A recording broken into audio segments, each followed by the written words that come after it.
Revelation 3705, from the 6th of March 1946. The Disciples' Teaching Ministry before the end. If you want to teach, you must carry me in your heart so that I can work through you, so that I can place the words in your mouth, and, in this way, you will always state what is right in my name. Hence you should never proclaim my word for the sake of earthly success. Instead, the love in your heart must impel you to do so, for I am love itself, and if you feel love for your fellow human beings and want to help them escape their spiritual adversity, you will also carry me myself within yourselves. Then your teaching activity will be blessed and you will be more or less successful, depending on your fellow human beings' willingness to love. Once again I am sending you into the world as my disciples in order to spread the teaching of love. Because people's spiritual as well as worldly happiness depends on observing and complying with it.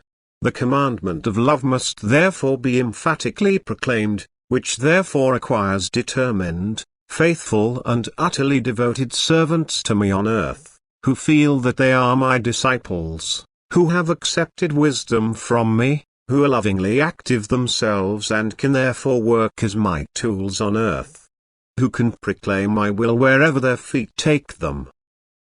They shall teach, that is, distribute the pure truth, they shall show others the blessing and strength of love and faith, they shall describe to them the consequences of earthly life in the beyond, they shall awaken and strengthen their faith in my act of salvation and announce the near end which requires their urgent attention. They shall point out the signs and miracles through which God in His love will reveal Himself before the end in order to reinforce people's faith and to make them receptive for the strength from me.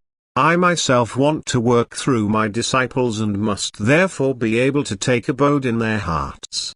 Consequently, powerful love for me and their fellow human beings must move their heart, it must feel the spiritual adversity and want to help, and it will shape itself through love into a receptive vessel for my spirit.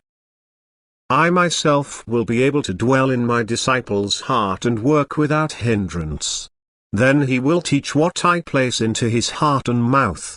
And so you need not fear that you are unable to cope with your task, for if you hand yourselves over to me and offer yourselves to accomplish a task for me on earth which is exceedingly significant and urgent, you will no longer work by yourselves. Instead, you will only help me to take effect on earth through your will. You will receive the strength to always be lovingly active and thereby draw me increasingly more sincerely to you. Then I can teach through you, my disciples, whom I assign to this teaching ministry in realization of your will, just as I had taught on earth. I will certainly educate you for this teaching ministry in advance, because it is my will that you shall be completely permeated by the knowledge you are to advocate. Yet if you are teaching, I am the one who will speak, who brings every thought, every word within you to life, who therefore makes you think and speak according to my will and, for the sake of other people, always within a natural framework, so that they will hear you if they don't want to hear me, if they don't want to believe that I express myself through you. In that case they will accept the words as your mental knowledge and they will not be compelled into believing. Nevertheless, you will not say anything else than my will allows, for you will be unable to spread error because I, the eternal truth itself, will protect you from this. And thus you shall always and forever be active in my name, for there is little time until the end which must be used in every way for the spiritual well-being of those who suffer great adversity. Amen.